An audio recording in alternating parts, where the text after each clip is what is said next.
Hi guys, welcome back to the channel. I'm Brad from Lone Wolf.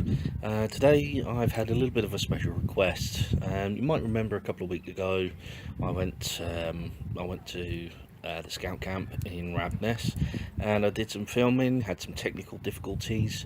We've had a request to essentially finish off the bread baking over the open fire.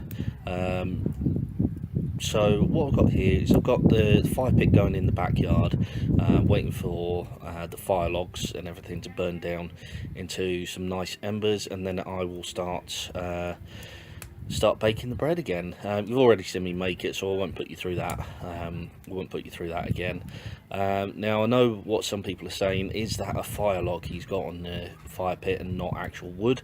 Yes it is, and there's a very good reason for that. I'm actually in my back garden and I don't want a lot of smoke going around, so I'm using the fire logs as they don't produce that much smoke. There is a little bit of smoke coming off, but I actually use these. They're called Hotties, as you can probably read on the side there.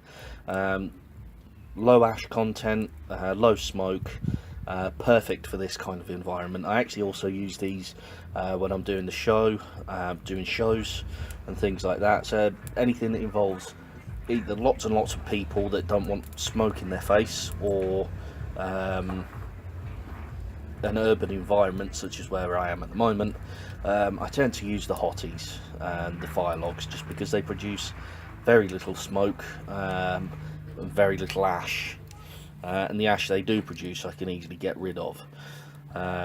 So that's it, and next thing you'll see is me baking some bread over the fire, and I'll speak to you in a bit. Bye bye.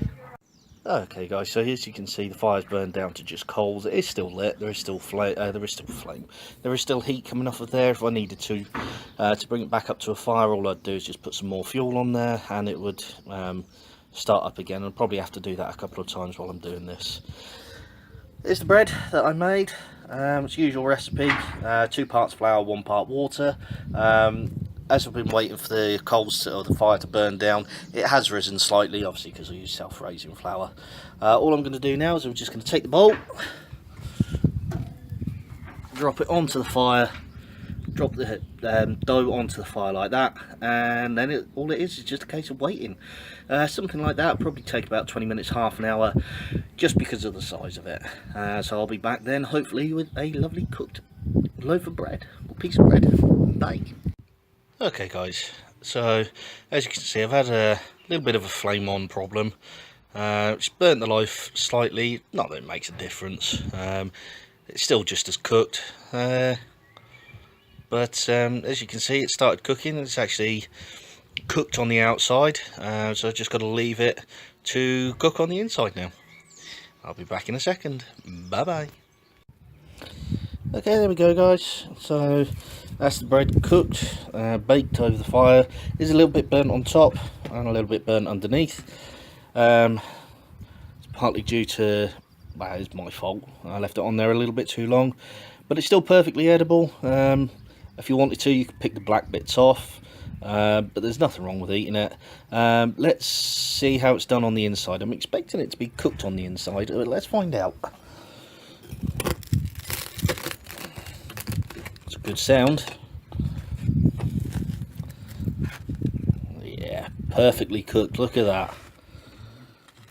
Might be a little bit, a couple of areas that's still doughy, but as you can see, perfectly cooked, nice crust on the outside, soft on the inside.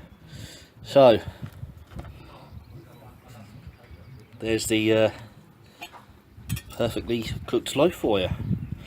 So as I say, it was a special request, and for the person that requested it, I hope you enjoyed it. So thank you very much, and I shall see you next time. Bye bye.